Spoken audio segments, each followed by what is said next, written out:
Bonjour et bienvenue sur ma chaîne. Moi, c'est Muriel Laetitia, votre mathématicienne amoureuse du business. Je suis très contente de te retrouver aujourd'hui dans un nouvel épisode. Donc, si c'est la première fois que tu découvres ma chaîne, je t'invite vivement à t'abonner, à me lâcher un petit pouce bleu aussi si la vidéo va te plaire ou si à la fin, si elle t'a plu. Et surtout, me laisser un commentaire si tu aimerais que je parle d'une thématique bien particulière. Donc, bonjour et bienvenue une fois de plus sur ma chaîne. Dans la vidéo d'aujourd'hui, j'aimerais répondre à une question qui est récurrente dans mes mails. J'ai beaucoup de personnes qui me contactent et voudraient se lancer dans le secteur de l'agriculture ou de l'aviculture, peu importe, mais n'ont aucune expérience et me disent, Laetitia, comment faire, comment avoir une idée de cette activité-là.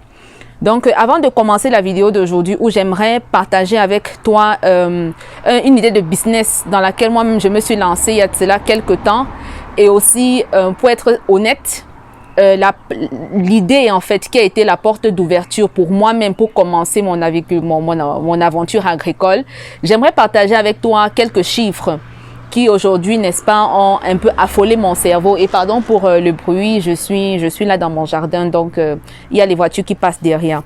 Au premier trimestre de l'année 2020, le Cameroun a déboursé, tenez-vous bien, 190 milliards de francs CFA pour important des biens pouvant être produits sur le territoire national.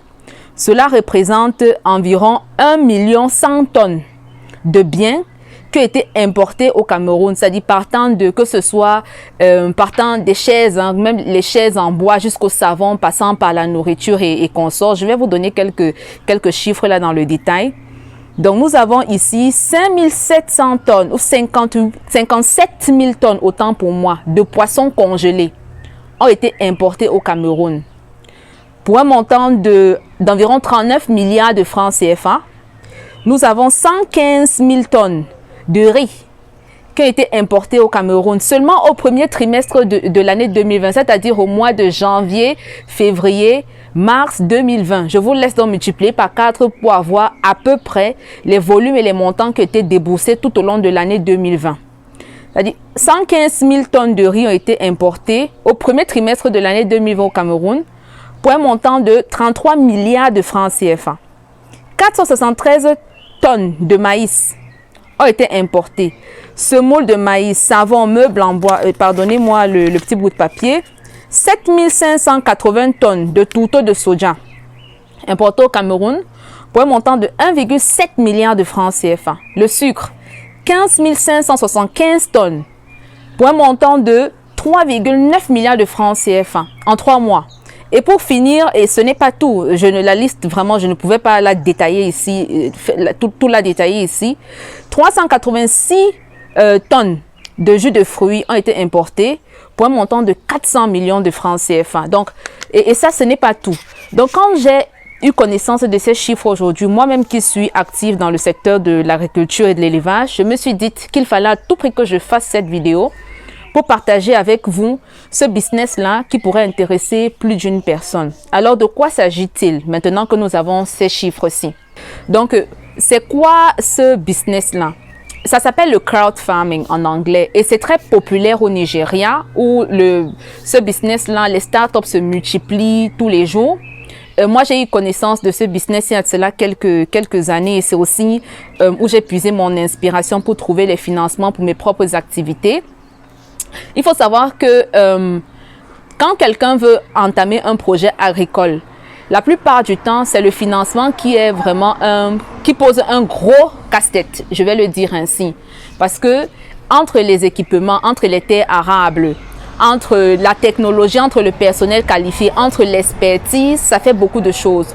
Alors la plupart du temps, vous verrez que même 70% des projets agricoles vont rester à l'état embryonnaire parce que le financement va manquer. Ou vous irez même sur le terrain, vous verrez qu'il y a beaucoup de petites entreprises qui font des choses fantastiques, mais peinent à décoller, peinent à se développer, faute de capital. Et nous savons tous que dans le business en Afrique au jour d'aujourd'hui, il y a un réel manque de confiance entre les investisseurs et les acteurs qui sont sur place sur le terrain. Malheureusement, beaucoup de personnes que je connais aussi, que ce soit dans la diaspora ou sur place sur le terrain, ont déjà été victimes d'arnaques, ont décidé de tourner le dos, n'est-ce pas, au continent, parce qu'ils ont investi massivement et ça n'a pas mordu.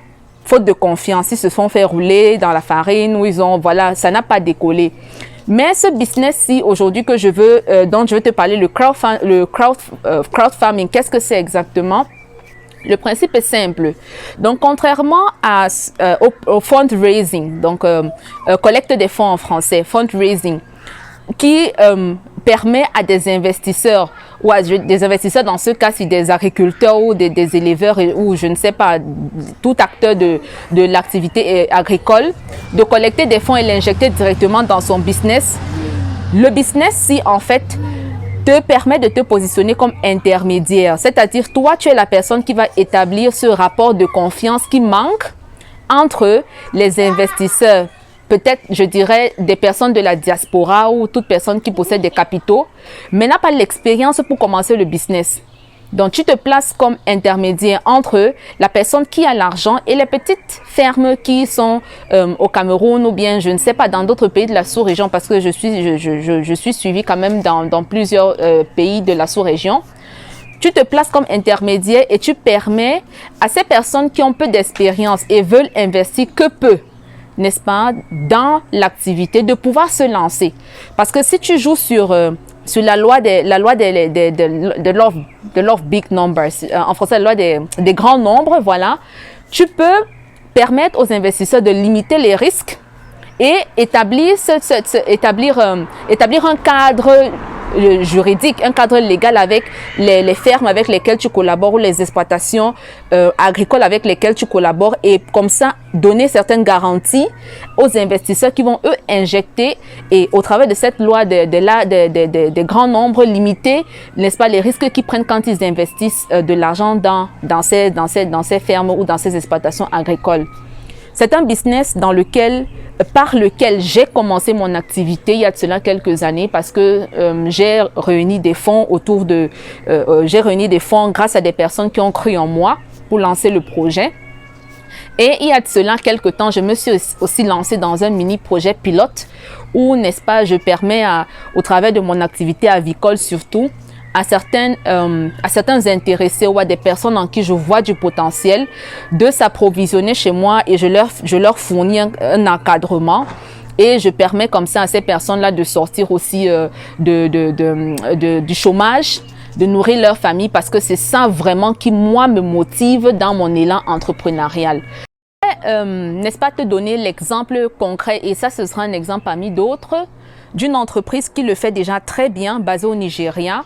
J'ai eu connaissance de cette entreprise il y a de cela quelques temps, mais elle a commencé ses opérations en 2016 et en quelques années à peine, elle a presque 12 000 partenaires, dont 12 000 fermes agricoles ou avicoles, bref, des exploitations agricoles avec lesquelles elles sont partenaires et permettent essentiellement aux membres de la diaspora d'investir des capitaux dans ces exploitations-là et faire alors ce qu'on appelle, entre guillemets, de la gestion de projets agricoles.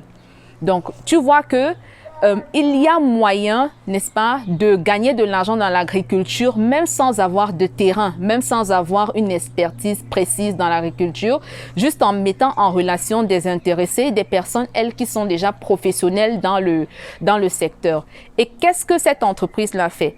Elle offre une plateforme digitale où elle permet à des agriculteurs d'avoir accès à des financements. Donc, l'entrepreneur, donc celui qui injecte les capitaux, lui limite vraiment ses risques en n'injectant pas directement l'argent chez le paysan qui a son exploitation, mais à cette entreprise, la FarmCrowdy, comme garantie ou sécurité.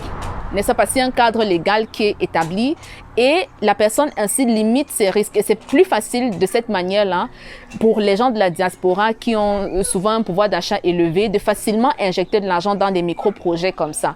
Parce qu'il y a ce manque de confiance malheureusement chez nous. Donc cette entreprise permet, au travers des capitaux qu'ils récoltent, permet aux agriculteurs d'avoir accès à des semences améliorées, à des formations également, mais leur permet également de pouvoir trouver des preneurs pour leurs produits et ça à de très bons prix.